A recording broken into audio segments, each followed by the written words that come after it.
Good morning, everybody. It is, I think, 7:30-ish. The goal for today is to try and find some morning golden hour with some heather. So I'm up north in Germany today and the heather is out. It's super pretty. Come with me behind the scenes on a recent photo shoot with my two boys as we find golden sun rays amongst the heather and create photos like these. Make sure you watch to the end because I'm going to show you how I edit one of these photos just using Lightroom.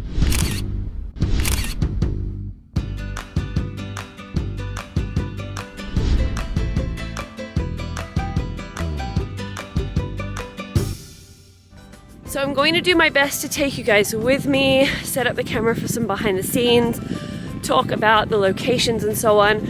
But if that ends up being after the fact, either as we walk back or as I go through the photos, then that's how it is because of the time limitation. I would rather go to a few places and get some variety because already it's not as warm as it was about 10 minutes ago, which is like golden 40 minutes, not even golden hour. The challenge in these woods is finding somewhere where you can actually get a glimpse of the sky that actually comes through in the camera. On the other hand, there is heaps and heaps of spots with a lot of open sky. It's not a really dense woods overhead. It's just a dense woods into the background. In terms of like backlight conditions, it's really good. I think we might see if we can use this heather with that sun and that light rays. Just depends on if they're a little bit dark with how much light is there, but I'm hoping if I can move aside we can see the light rays but get the heather in the foreground. Let's see how we go.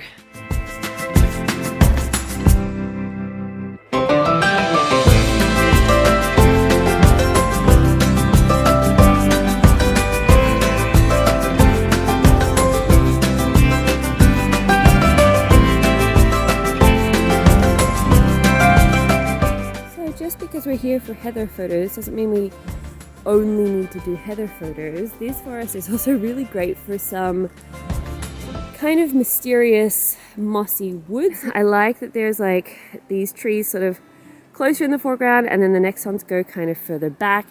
There is a bit of fog hanging around, which is really neat, but it's not so dense that everything's going to lose contrast. So I think we might play a little bit with this location here. I'll have to clean up a bunch of these sticks that you can see in the foreground there. I think I'm going to start trying to shoot through here, but also I like the lightness of this space, so possibly between these trees. I don't think I'll go too far over here because I don't like this bright area there. Look at how perfect this dog is. He's like, all right, we're doing photos. And I will be getting him to look up this way because this is the lighter corner.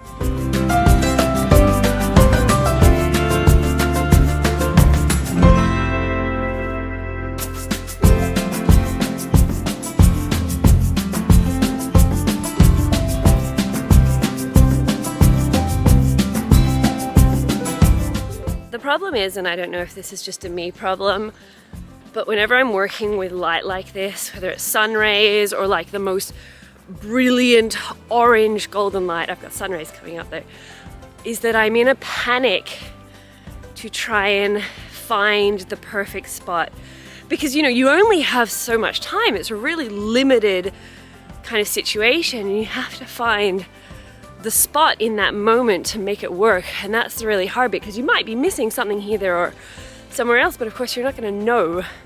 You can only work with what you've got, and this is what we've got.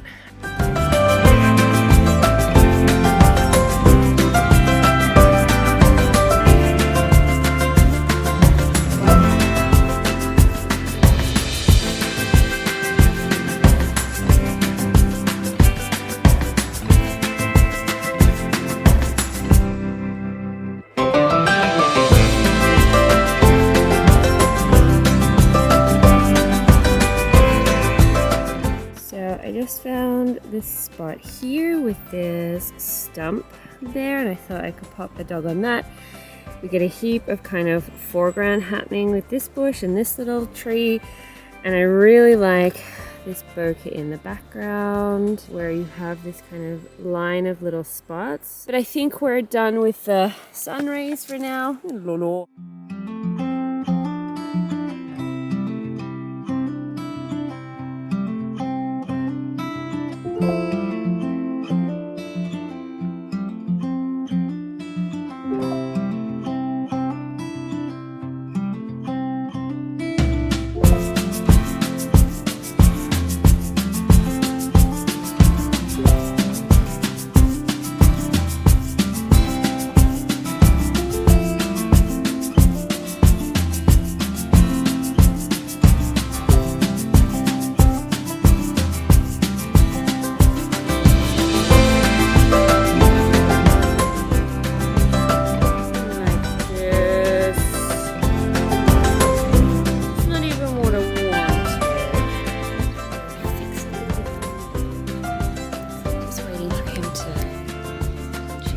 Looking.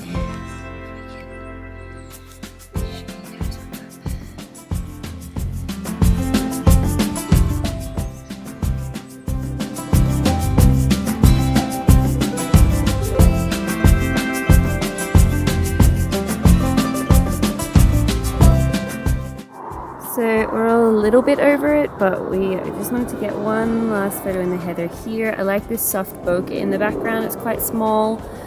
But this is one place to be really conscious of sort of getting some unintentional side light because there's this large area of open sky off to the right here. You can see how it's kind of hitting his face. He's standing here, and then off to the left is the woods. And although the woods aren't dense, there's enough of a difference between the light coming in from our right-hand side compared to the lack of light on the left. So I really need him in this situation to be looking off to the right in order for him to be getting enough light on his face that is even light and that is going to be pretty and that I can shape. And it also means he's going to look into this bokeh in the background. Gabsy, what are you doing?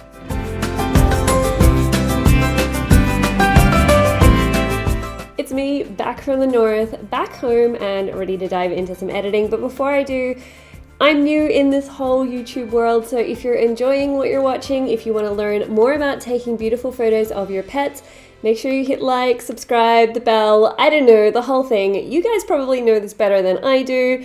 And definitely leave a comment below to let me know more about what you'd like to see for future videos. Like I said, I'm totally new here, so whatever you're interested in, whatever you're struggling with when it comes to pet photography, I'm here for you, and I'm gonna try and make videos for you guys here on YouTube. So we're going to jump into the editing tutorial part now, and we're gonna work on this photo here of Journey, which you can also download from the link in the comments below, hopefully. And yeah, let's get straight into it. We're going to be doing a pretty simple edit here because we have a reasonably well exposed photo. It's in focus, everything looks fine, we don't have too much crazy stuff going on, so let's dive straight in. First thing I actually want to do is check out my composition because he's feeling a little bit centered for a dog who's looking to the side. So I'm just going to use the crop tool and pull this in probably... Ideally, I think I'd actually like it a little bit more like that so he has more space to look into, but I'm going to keep it here so that we have this bush as the frame on the side, and I'll just deal with him being a little bit more centered than I would like, but sometimes he looks in an unexpected direction and you just gotta roll with it. First thing I want to do now is to fix up my white balance using the white balance tool over here. There's no fancy tricks for Journey, you just kind of gotta guess. And by this point it was no longer golden hour, so I would not expect in the light to be super warm and probably need to drop the magenta a little bit. It's really just a matter of training your eyes to see what looks right. I always prefer to err on the side of warmer because it's just prettier that way. I'm going to drop the highlights just a little bit because his nose is looking really bright and we have some real highlights in the background. And I'm going to pull the shadows up just a tiny bit just to get a little bit more light on his face. Otherwise, I'm not going to do too much in here right now because it's going to affect the whole image, and that's not necessarily what I want. Same as the tone curve. Coming down to the HSL panel, we have a little bit of green in our image that we could... This I feel like is going to be less distracting and easier to work with in Lightroom. If I was going to Photoshop, I would consider leaving it green, but probably not this time. With this lens, I always know I get some fringing. You can see the purple along the edge of his nose here, so I'm going to come down to the lens correction section, grab this little eyedropper tool and pop it on the fringing when it goes purple. Now I have to check though, because look, Lightroom really likes to think that Journey is also a fringe, which he is not. So you can see this part of his face has gone really gray. So I need to kind of manually adjust the fringing color so that it will take out this fringe, but not the one that is his actual face. I can kind of fix it up manually if I need to, but it looks okay now. And I thought there was green in the bokeh in the background, but it seems to have magically disappeared. So that's a win for me for today. We're going to come into the masking section because I do a ton of work in here because it means I can edit selectively. I can edit the small parts that I want to edit. I can change this to brighter or darker or softer or sharper or whatever. Rather than doing it across the whole image. So this is my main way of working in Lightroom. What I want to do is I want to enhance the dog and I want to reduce distractions in the background. So if I'm looking at distractions in the background, I'm going to make a radial filter. I use a lot of these, so let's get used to using them. And I'm going to drag it over the highlights in the background and just pull the highlights down. I want this same effect on the rest of the highlights in the photo, so I'm going to go Add, Radial Gradient, and pull it over the highlights. Add Radial. I don't want to like just drag a huge, oops. I don't want to just drag a huge long strip because it will probably go over Journey. And I want him to keep his highlights so that he's nice and bright. So I'm kind of just working bit by bit, kind of around him so that he doesn't get affected. Here we go. So taking a bit of the highlights out. While we're here, we could also drop the clarity. That'll just really soften up and kind of blur that bokeh a little bit more and just make it a little bit less intense. So next thing I probably want to do is to work on Journey and getting a little bit more detail in his face and eyes. Shift and M makes a new radial filter, and I'm just going to drag this over his face. And from here, I'm going to raise the clarity and the texture a bit. Depending on what lens you use, you might want to do this more or less. And then Shift and M to make another radial, again over the top of his face, but really avoiding his white stripe. So I can raise the whites and put a little kiss of light on his little face. Shift and M to make another radial. You're really going to get used to this keyboard shortcut pretty quickly. Over his eye. Raise the clarity, Shift and M to make another radial, this time on the catch light. Get on there. And drop the saturation so we can take that blue sky reflection out of the catch light. Just cleans it up and makes it look brighter. Nice. Shift and M. This time I'm going to try and get these highlights on his little face down just a little bit. Okay. Possibly this is where you would say, stop using radials, just use the brush, to which I would say, I don't wanna, I'm lazy, I just wanna click and drag, I don't wanna have to paint. So, feel free to use the brush if you want, though. I'm not gonna stop you.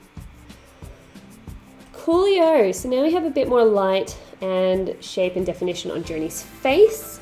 So the next thing I wanna do actually is shape the light. He is in a really big open space. So what I can't do is go like super crazy and be like, there is a sun ray in this really narrow like shape that's coming in just cutting in like this and everything else is dark, because it's such an open space that the light's kind of coming everywhere, right? So we have to be a little bit subtle about this, because it doesn't make sense that this one like beam of light is coming from the entire sky and not hitting the entire ground. So of course this isn't always the case, but in this photo I would say that we do need to be a little bit more subtle. We are going to use this anyway. I do want a big radial filter and I do want it to be on the outside. I'm just going to stretch this up a little bit more. Let's check where it is by hitting O on our keyboard so we can see the mask. I actually want it to come a little bit more up into this top corner so that there's light that's all the way up to the top. It doesn't really matter so much if behind him is darker. And probably we don't want it quite this dark. I'm gonna raise the blacks a little bit. Maybe up the... I don't usually add contrast, but sometimes just lowering exposure just makes it a little bit like muddy and dark, so sometimes it needs a little bit of exposure. If we want to make this like a little bit more dramatic, and this is where I really like using Photoshop, we'll give it a try here and see how it comes out. I'm gonna make a new mask, select subject, so it's gonna find journey for me. Again, I want to invert the mask so it's the whole outside, and I'm just gonna drop. Yeah, see, it doesn't work so well in Lightroom, but if we up the contrast a little, it's not too bad. You see we have a little bit of a problem with the mask though around his legs. So I'm going to go add with the brush and just kind of paint this in under his legs there. It doesn't really matter to me too much if it gets on him because his legs should be shadowy anyways. So now if this was Photoshop, this would have added a bit of saturation as well. But because it is Lightroom, it hasn't quite, so we could possibly add a bit here. Disclaimer, I really never add saturation because generally using curves layers in Photoshop does the job for me, but we're saving the Photoshop tutorials for another day. Today is all about Lightroom because Lightroom is a really great tool. For me, it's just there's a few things that I would prefer to do in Photoshop because they are a little bit easier. Shift and M, I'm gonna make another radial. This one is gonna be a spotlight. Coming in from the top here, I'm gonna up the exposure a little bit. Now check it out. The effect will always be strongest at that middle point, and it was just like lightening up the whole sky in the background there, and that is not necessarily what I wanted it to do. So let's maybe raise the whites a little bit instead. Why is this turning out such a mess? It's gonna be great for my first tutorial on YouTube. I hope you guys will stick around so I can do some more. I want a little bit more color happening. Maybe not necessarily from my greens, but possibly from some, even from these like reds in the background here, but that's made his mouth really saturated. It's really okay to like come back to the global panel and then keep editing selectively. I sort of want this purple heather to be more purple, so we're gonna add some purple here. Create a new mask, a linear gradient, drag it up. This is linear because it's like literally I just want the bottom of the photo, it doesn't have to be a circle. Add a bit of pink, add a bit of blue, whatever you like. However you like it. You could even add like a color if you felt like getting a little bit fancy. Wow, look how purple that is. Okay, maybe not that purple, but you kind of get the idea. If we wanted it to be like a little bit higher, we just have to make sure that it's not going over Journey's legs too much. You see he's got really purple legs now, and probably we don't need it quite this purple. It's a lot of purple. Okay, but we probably need to take his legs out. So let's go subtract, brush, and we're just gonna brush that off of his legs there. Can you see how this like trees up here, because of this one effect, they like suddenly get dark at the very top, and that's kind of not how it works. So I'm just going to subtract with the brush a little bit of this darkening effect from the trees up here. I don't care if this tree is dark, but I definitely don't want the trees at the back to be dark. And at the same time, I would prefer that like Journey is kind of casting a shadow. So I'm going to add with the brush this sort of grassy area behind him, and then everything just immediately behind him to give that perception of a shadow being thrown in that direction. And then even just underneath here, if it's not already doing it, all this heather in the foreground can also be shadowed a bit more. Now, of course, if you really wanted to kind of like get a bit more into it, you could do something like hazing out this background a little bit more if that's your thing. It's not really my thing. I would prefer to kind of just keep building this perception of light sort of hitting his face, coming in from the top corner here, so wherever I just put that one. So just continuing to build that perception of this light. From there, if this bush, which is the one that's bothering me, is getting too light, we can subtract with the brush this bush. So he's kind of in the background, right? He shouldn't be getting that light.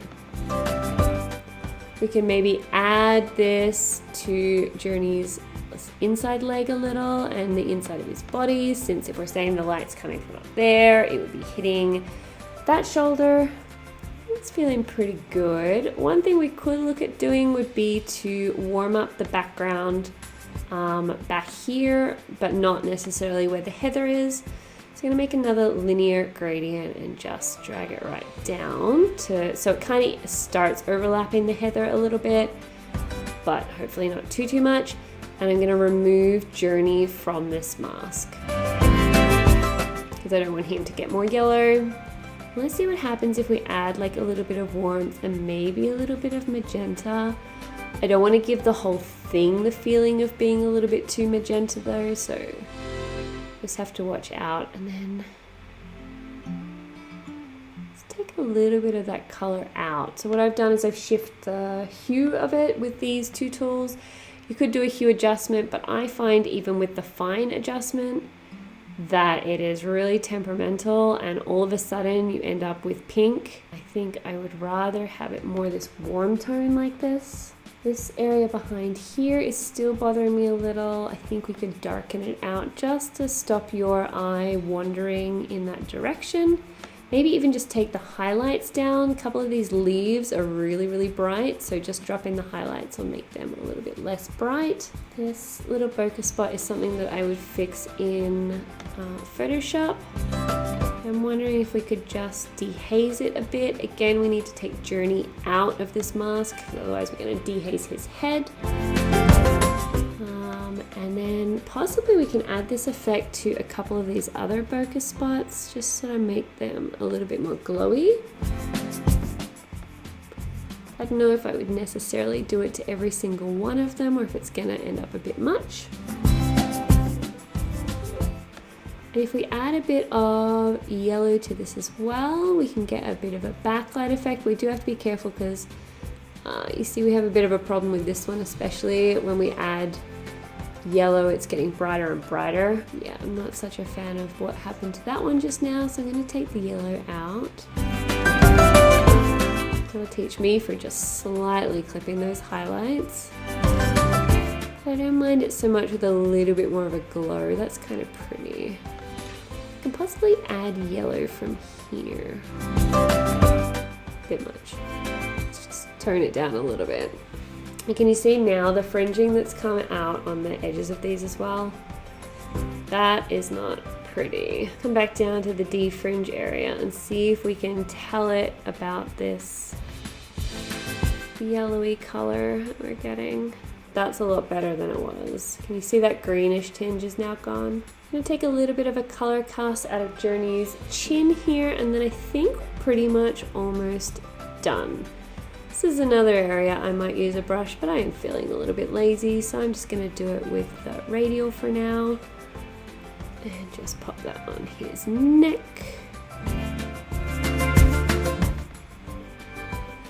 We could maybe make another radial for this part of his neck and just like raise the whites a little just to give it a little bit more lightness. So something like that, maybe then just a little bit of dodge and burn, but I think that that is looking really warm. I like the light coming in from the top. I like that he's looking into the light. And you could continue to play with this however you want. If you want to jump into Photoshop with it, then you can.